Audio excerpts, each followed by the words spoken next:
Humihinga pa ba yung mga vlogger nila? Wala nang pumapansin sa mga vlogger nila, eh. Ang sumira sa mga vlogger nyo si Auntie Claire. Bakit pa kayo pakikinggan? Eh, si Auntie Claire na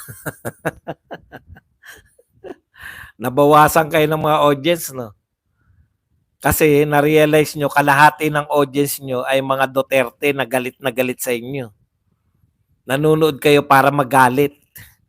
Ngayon, wala na ako naririnig. Boss Bad, sabi ni vlogger na ganun. Wala na. Si Auntie Claire na si Auntie Claire ng pinakamatalino nilang vlogger. Na-realize nila na panay bugok pala si Abe, si si Jared. Na-realize nyo, no? Si Auntie Claire na pinakamatino nyo. Tapos, iyakan na ba doon? Buti kami, sentro kami. May iyak kami. Galit na kami. Phase lang yan, eh. Phase 1, iyakan. Phase 2, galit. Phase 3, boto. 0, derecho. Unity pa rin. Unity pa rin kayo. Anak ng pupang unity yan. Sa lahat ng unity, kayo yung sariling kapatid hindi ma-unite.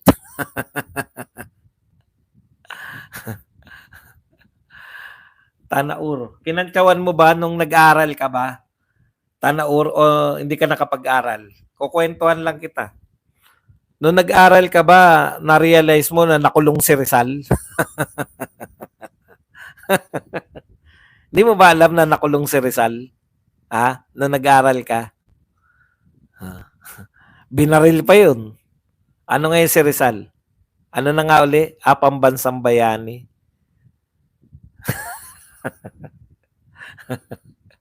Yung Tatay Digong namin, 50 years from now, pambansang bayani na siya.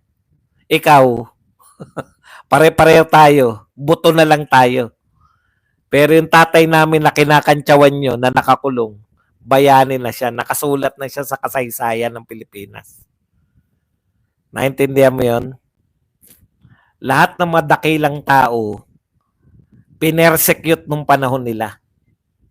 Pakatandaan yan. Si Gandhi, recently yung sa Africa, South Africa, 'di ba? Si Nelson Mandela. Sabihin na rin natin, sama na natin si Ninoy.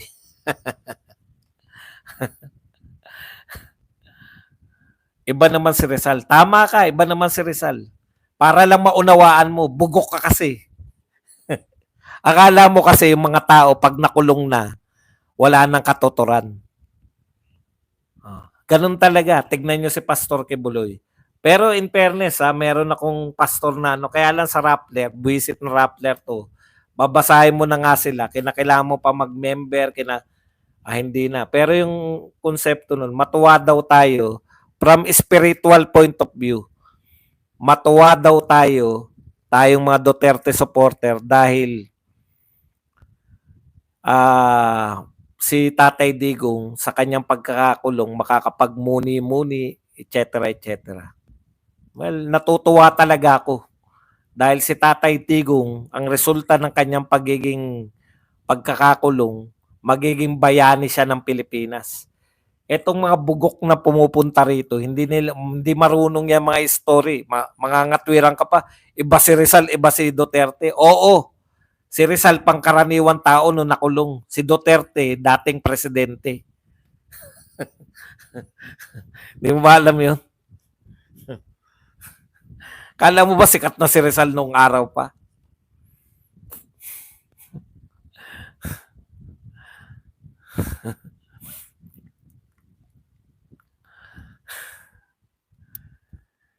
Yan ang nakita nyo sa kapapanood sa mga vlogger nyo. Hindi na umunlad ang utak nyo.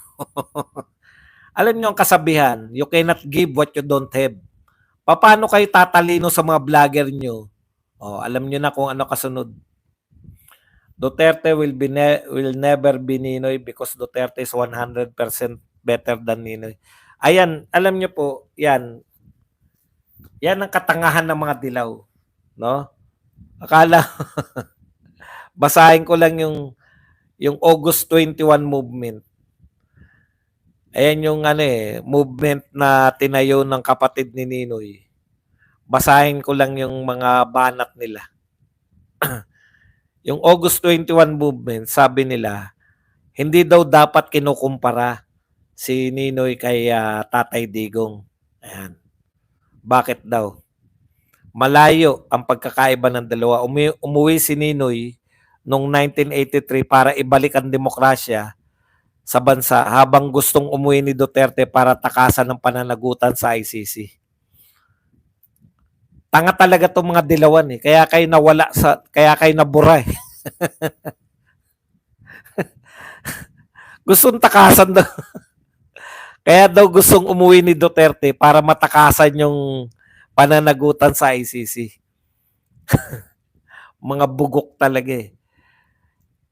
Kala nyo makakatakas si Tatay Digong dun sa ICC, sa kulungan? Kung si Tatay Digong ay makakalaya, pinalaya siya ng ICC.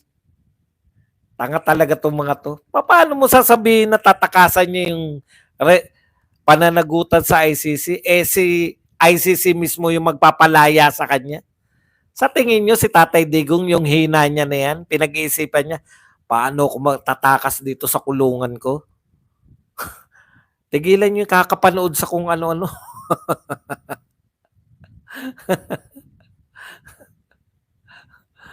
Pag pinalaya siya ng ICC at malamang gawin niya ng ICC dahil may pressure po, may international pressure, yan yung sinasabi kong naidulot nung sinasabi ng iba, kinakantyawan si Medaldea. Sabi, si Medaldea daw hindi alam yung palakad ng ICC. Bakit daw nagsalita ng hindi pa raw yan yung time? Anong hindi pa time? Yan yung time dahil mainit kay Duterte, lahat nakatingin sa trial kay Duterte. Nung sinabi ni Medaldea na kinidnap si Duterte, balita po yan sa buong mundo. Kaya po, ang pressure ngayon sa ICC, kinakailangang mapalabas nila na hindi kinidnap si Duterte dahil lalo na dyan sa Europe, masyadong mga righteous siya mga tao riyan. Kaya nga po merong interim release, di ba? Habang nagta-trial, nakalaya si Tatay Digong. Pwede ba yun? Pwede. Lalo na kung yung pagkakakulong niya ay may bahid ng irregularidad. Bahid na lang. May bahid ng irregularidad. Ibig sabihin ng bahid ng irregularidad, mababantot kayo. Kayong mga dilawan at mga BBM supporters, mga bantutin.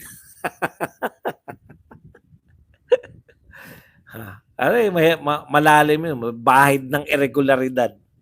Ano ibig sabihin niya, Badong? Bantutin kayong mga dilawan at mga BBM supporters. 6 years kulang pa sa dami ng kanya nagawa. Si PBBM 3 years. Ano nagawa? Sige nga. Aba, marami. Isa-isay natin. Yung mga sikat na issues ngayon. Issues ng nagrarally yung mga transpo. Ano ang nagawa ni BBM? Sabi ni Auntie Claire kanina, dapat nating pag-isipan yung win-win situation. Pag-aaralan pala, hindi pag-iisip. Pinag-aaralan natin na kinakailangan win-win solution. Puta, 3 taon na pinag-aaralan pa rin. Wala man lang solusyon. Pinag-aaralan pa rin. Sa usapin naman sa usapin naman ng pambabarat sa mga magsasaka, yung pagbili ng palay. Sa NFA po kayo kasi magtinda. Nung sinabi, malayo po NFA. Bibili na ng mga truck. Sana naman, wag ma-delay sa procurement. Bibili ng mga truck ng NFA. Bibili pa lang, ah.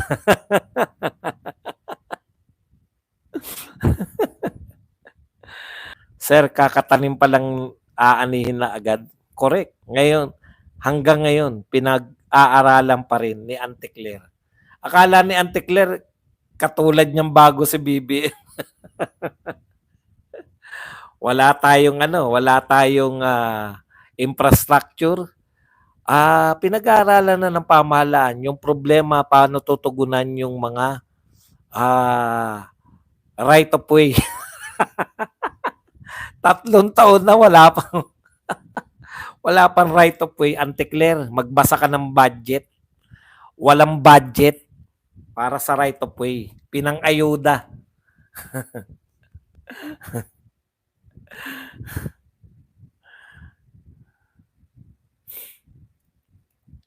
Shoutout from Paris. Nakakita na naman sila ng pagkakaperahan. Daming truck kakailanganin. Sabi lang po yun ni Auntie Claire. Minsan iniisip ko, ito kaya alam kaya ni BBM itong mga pinagsabi nito.